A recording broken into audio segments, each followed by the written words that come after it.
was a beautiful day. It was going east on I-70, and it was a pretty nice drive. In the area of the highway that I was in, there is actually 2 rises that you go over on the interstate. When you go over the first rise, I actually could see that there was some type of flashing light. 799. Eastbound I-70 to 47, Kansas registration, Q Queen, H Henry V Victor, 084. State Highway Patrol had pulled someone over onto the right shoulder of the road. The trooper said, "I'd like you to get out of your car and join me in mine."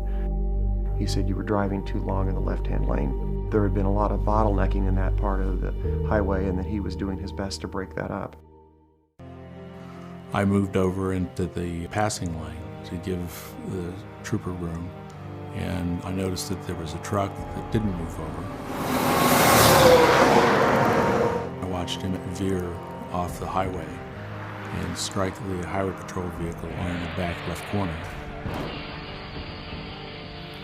The temperature inside the car rose to 2,500 degrees in 3 seconds. It was filled with fire from back bumper to front fender in 1.8 seconds. I think I went on an automatic mode. I got out of my car, ran across 2 lanes of traffic, basically said, "You and me, God," and down to the car. The car was burning, deep, dark black smoke.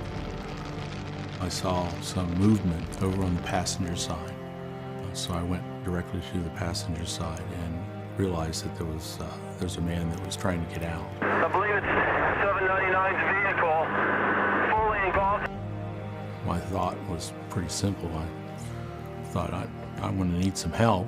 A man by the name of Troy Brinkheader showed up just at that same time. You know, there was flames and smoke. I mean, the car was, in front. It was fully engulfed, fully in flame. Couldn't see inside of the car, nothing. There wasn't even any discussion or any words between us. We just both reached in and lifted him out. Later the burn doctors will tell you that Michael was probably within 10 to 15 seconds of losing his life. The first recollection that I have was laying in a field to the right of the highway. People tried to put out the fire on my legs and my clothes. Because the clothes that I had on were sprayed with gasoline, I kept reigniting. Troy at that point had stayed with Mike, and I went to try and get to the trooper that was in the driver's side. The door window was fused, and so I went back around to the passenger side and stuck my hands into the car. When I put my hands in, they just disappeared. Started saying, grab my hand. If you see my hand, grab my hand so I can get you out. But there wasn't any use at that point. It was probably too late. Out of the blue came 2 emergency medical technicians. I laid in the ambulance for a few minutes before the helicopter arrived. I remember the flight nurse asking me to rank my pain level, 0 being no pain at all, and 10 being the worst pain you've ever felt. And I said, 10, 10, 10, 10, 10, 10. A routine speeding stop turns into a fiery disaster. It's such a ridiculous instance. The driver of the vehicle dropped his sunglasses on the floor. So he reached down, not looking, to pick up his sunglasses. And the next thing he knew, he was striking the back of the vehicle.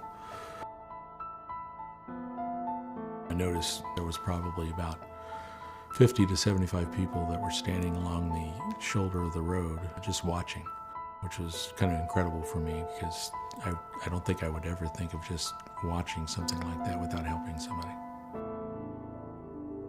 One of the things that, of course, most people forget is the fact that, yes, Mike Nolte was saved. Michael Newton, a Missouri State Highway Patrol officer, passed away. He did not survive. That's the part that's toughest. After giving a statement, I Basically drove the 1.5 miles, 2 miles to the next exit, went and parked my car and cried. That's when the enormous nature of what had happened first came over me. And now you realize that, things not only are not the same today, they never will be the same. Basically, our life as human beings is how we interact with each other. Every little piece of yourself that you give to somebody else carries on, and they're going to pass that to someone else. What you are looking at and seeing is a man who almost died.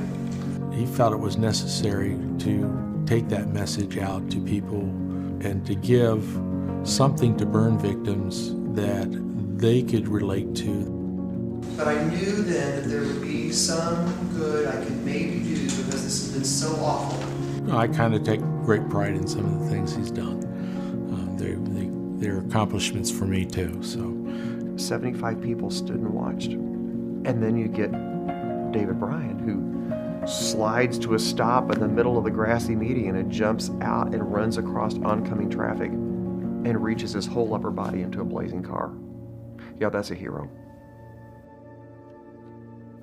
I received a call at my office. They said, I'm from the Medal of Honor Society, and we would like you to come to Washington, D.C.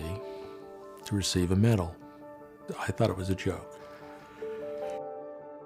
For a retired military person to be told that Medal of Honor recipients want to honor you was just an incredible feeling. To see, one after another, 44 recipients of the Medal of Honor wearing it around their neck, I was like a little kid again.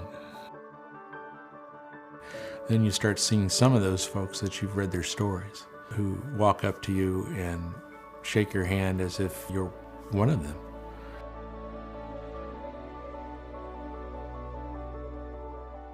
He never pictured himself as a hero. David Bryan was just the normal Joe on a normal day from the Midwest, just doing what normal Joes do.